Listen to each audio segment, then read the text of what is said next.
नाज़रीन, हाल ही में board of school education की जानिब से 10वीं जमात के नताइज का ऐलान किया गया।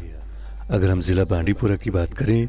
तो यहाँ अगरचे सरकारी स्कूलों में पास परसेंटेज श्रीनगर और गांधरबल अजला से काफ़ी अच्छी रही, ताहम ज़िले में कई एक स्कूलों की कारकर्दगी काफ़ी मायूसकुन भी रही।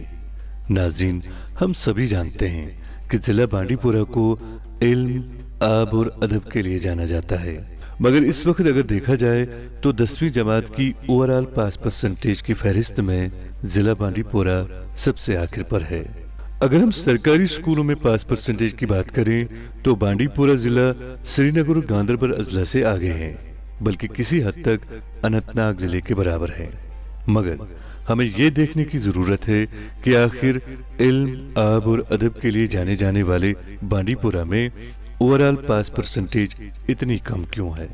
नाज़रीन, जानकारों का मानना है कि किसी भी तालिब इल्म की कामयाबी के पीछे 3 अनासिर कार फरमा होते हैं। एक वो तालिब इल्म खुद, दूसरा उस्ताद और तीसरा और काफी ज्यादा अहमियत के हामिल उनके वालिदैन। तो अगर जिले में ओवरऑल पास परसेंटेज मायूस कुन है तो इसमें तीनों उनसर बराबर के शरीक हैं और हमें ये जरूर देखना है कि आखिर किस उनसर में कमी है और उस जानिब ज्यादा से ज्यादा तवज्जो देने की जरूरत है। हमने आज इन 3 अनासिर में से एक उनसर यानी असातिज़ा की निगरां या यूं कह सकते जिम्मेदार chief education officer Bandipora Javed Iqbal वानी से बात की और उनसे ये जानना चाहा कि आखिर जिला बांडीपुरा में कई एक स्कूलों का नतीजा मायूस कुन क्यों रहा। तो उन्होंने अपना रद्द-ए-अमल कुछ यूं जाहिर किया। देखिए, डिस्ट्रिक्ट बांडीपुरा में जो हाल में मैट्रिकुलेशन के रिज़ल्ट्स आए, उसमें बाकी डिस्ट्रिक्ट्स के साथ साथ यहाँ भी हम अगर देखेंगे तो परसेंटेज में कुछ कमी हुई। हालांकि ये स्पेसिफिक एग्जांपल नहीं है बांडीपुरा की। अपना रिज़ल्ट अगर हम देखें, हमारा रिज़ल्ट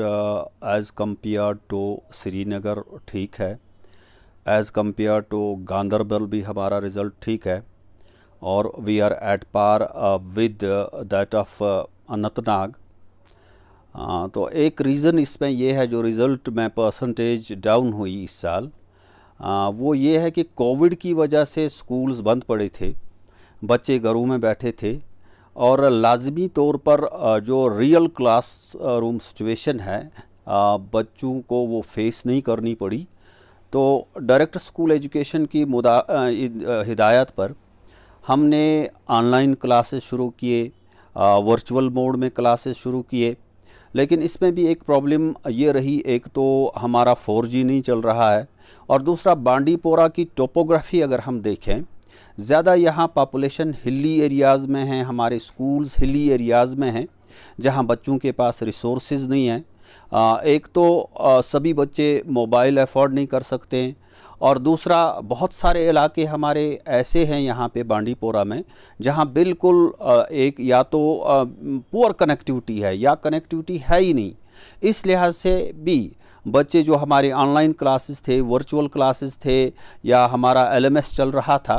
वो जो फैसिलिटीज़ उनके लिए हमने अवेलेबल रखी थी उनको अवेल नहीं कर पाए। हालांकि यहाँ हमने एक और इनोवेटिव तरीका भी या एक हम कह सकते हैं बांडीपुरा में एक हमने यूनिक एक तरीका और भी अपनाया था।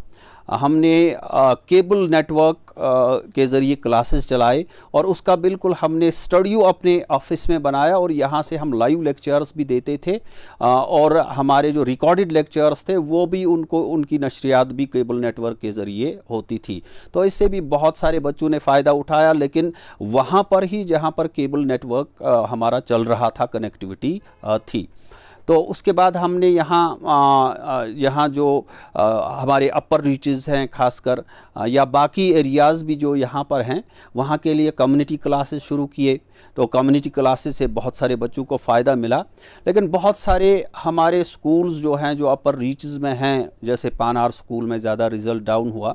वहाँ की एक अलग सिचुएशन भी है। वहाँ के जो बच्चे हैं, उनके पेरेंट्स हैं, वो ज़्यादा कैटल ग्रेजर्स हैं, और जो हमारा एकेडमिक सेशन यहाँ रहता है वो अपने बच्चों को लेकर वहाँ बहक में जाते हैं, और 2-2 4-4 महीने बच्चे स्कूल से अवे रहते हैं। तो ये वजह है कि वो बच्चे ना ऑनलाइन मोड में उन्होंने कुछ हासिल किया, और ना उन्होंने कम्युनिटी क्लासेस में उनकी पार्टिसिपेशन रही, और वहाँ हमारा रिज़ल्ट ज़्यादा डाउन हुआ। इसी तरह किलशे एक स्कूल है, किलशे में 14 बच्चे थे, लेकिन वहाँ भी रिज़ल्ट हमारा डाउन हुआ। इसकी एक वजह यह है कि वहाँ बर्फ़ ज़्यादा पड़ रही है, और हमारे वहाँ एक पेपर जो था सोशल साइंस का पेपर, 11 बच्चे हैं जिनको वो पेपर बर्फ़ की वजह से मिस हुआ, वो सेंटर तक नहीं पहुँच पाए। तो अब चूँकि रिज़ल्ट्स में इस साल कमी हुई, और बांडीपोरा में भी ये हुआ, तो हमने अब बहुत सारे ऐसे मेजर्स लिए हैं कि ये जो एकेडमिक सेशन हमारा रहेगा, इसमें हम कोशिश करेंगे बिल्कुल अपना रिज़ल्ट, अपना जो एकेडमिक स्टैंडर्ड है स्कूलों का, उनको इम्प्रूव करने के लिए। और जो हमने मेजर्स लिए यहाँ पर, एक हमारे जो अपर रीचेस में स्कूल हैं, उनमें हमने स्टाफ की एडुकेसी की, सब्जेक्ट स्पेसिफिक टीचर्स हमने भेज दिए, मास्टर्स के वैकेंट पोस्ट जो वहाँ पे हैं वो भी फिल होने जा रहे हैं। हालांकि अप्रूवल के लिए अभी डायरेक्टरेट में हमारे बहुत सारे आर्डर्स पड़े हैं, लेकिन बिल्कुल शॉर्ट टाइम में हम वहाँ ऐसे स्कूल्स में जो स्टाफ की डेफिशिएंसी है, बहुत सारे स्कूलों में डेफिशिएंसी हमने रैशनलाइजेशन के ज़रिए पूरी की, और रेगुलर जो वहाँ अपॉइंटमेंट हमें ट्रांसफ़र करनी है उसके ज़रिए भी तकरीबन 1 हफ्ते में और डेफिशिएंसीज़ भी हम पूरी कर रहे हैं।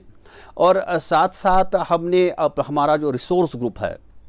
DRGs हैं, CRPs हैं, या जो डाइट फैकल्टी है,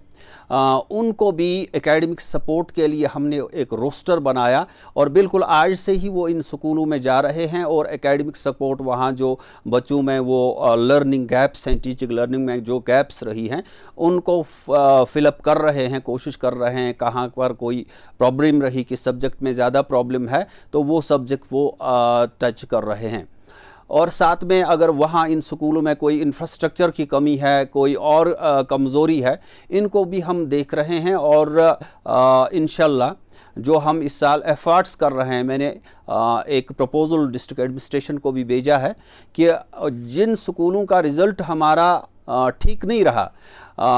हम एक हमारे जो डिस्ट्रिक्ट ऑफिसर यहाँ पर हैं, हमारे सेक्रेटरीट में जितने भी ऑफिसेज़ हैं, डिस्ट्रिक्ट ऑफिसर्स जो हैं, मैंने डीसी साहब को एक अप्रूवल के लिए एक प्रपोज़ल भी लिखा है कि ये ऑफिसर्स एक ऐसे स्कूल को अडॉप्ट करेंगे, और फिर उनकी भी नज़र रहेगी, इस तरह वहाँ एकेडमिक डेवलपमेंट होगी और इंफ्रास्ट्रक्चर में डेवलपमेंट होगी। और कहीं पर अगर कोई हमारी एकोमोडेशन क्राइसिस है, जैसे पानार में क्राइसिस है, वहाँ एक स्कूल बन रहा है, वो इनकम्प्लीट है, तो हम कोशिश करते हैं ऐसी अबेंडोन बिल्डिंग्स जो हमारी पड़ी हैं, वो बिल्डिंग्स भी कंप्लीट हों, ताकि बच्चे फैसिलिटेट हो जाएं, उनको एकोमोडेशन की फैसिलिटी मुहैया रहे। और साथ में ये भी हमारा अगला प्लान रहेगा, हम कम्युनिटी के साथ टच में रहेंगे। हम टीचर स्टूडेंट या फिर टीचर पेरेंट मीट्स हम स्कूलों में मुनक्कद करेंगे, फोर्टनाइटली करेंगे या वीकली करेंगे, जहाँ पर भी हमें ज़रूरत लगे, जल्दी करने की ज़रूरत इनमें करना है,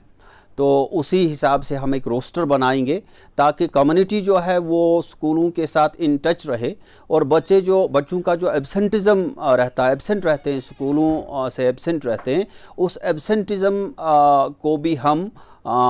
उसको भी हम कम कर सकें ऐसे स्कूलों में। और साथ में हम अपने स्कूलों को कैटेगराइज कर रहे हैं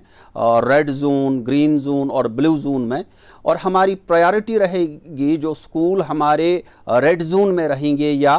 ब्लू जोन में जो स्कूल होंगे, उनकी तरफ हम ज़्यादा तवज्जो देंगे। नाज़रीन, आपको बता दें कि जिला बांडीपुरा की बेशतर आबादी पहाड़ी इलाकों में आबाद है और अक्सर इलाकों में मोबाइल नेटवर्क काफी ज्यादा खराब रहता है, बल्कि कई ये गांव देहात में नेटवर्क बिल्कुल ही नहीं है।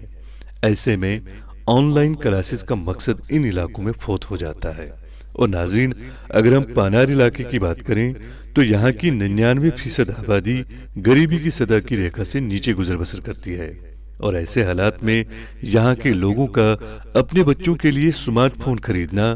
किसी हिमालय को फतह करने से कम नहीं है, जिसके नतीजे में इस इलाके से ताल्लुक रखने वाले तलबा व तलबात ऑनलाइन क्लासेस से मुस्तफीद नहीं हो पाते हैं। पानार और दीगर दूर दराज इलाकों में रिहाइश पजीर लोगों की आमदन का जरिया मजदूरी और माल मवेशी पालना है। लिहाजा जब बाकी बच्चे मामूल की तरह स्कूल जाते हैं, तब यहाँ के बच्चे मजबूरन अपने घर वालों के साथ बैखू में जाते हैं। इस तरह लगभग 4 महीने यहाँ के तलबा व तलबात बैखू में गुजारते हैं और उसके बाद यहाँ कायम स्कूलों से अच्छे नतायज की उम्मीद रखना हमारी सोच से बालातर है। नाज़रीन, अगरचे chief education officer Bandipora Javed Iqbal वानी का दावा है कि वो आने वाले दिनों में दूर दराज इलाकों में कायम स्कूलों में तमाम तर सहूलियात बहाम रखेंगे, बल्कि असाजा की कमी को भी दूर करेंगे, तो क्या ये मुमकिन है कि 4 महीने स्कूल से बाहर रहने वाले तलबा व तालबात सालाना इम्तहानात में बैठकर कामयाबी हासिल कर पाएंगे? बिल्कुल नहीं, बल्कि जरूरत इस बात की है कि दूर दराज इलाकों में रिहाइश पजीर गरीब तलबा व तालबात के लिए मुफ्त स्कूल और मुफ्त किताबें मुहैया रखने के साथ साथ वो तमाम तर सहूलियात बहाम रखी जाएं जो आजकल की किसी भी इम्कानी सूरत हाल से निमटने के लिए बाकी तलबा व तालबात को मैसर होती हैं। उसके बाद ही हम दूर दराज इलाकों में कायम स्कूलों से अच्छे नतायज की उम्मीद कर सकते हैं।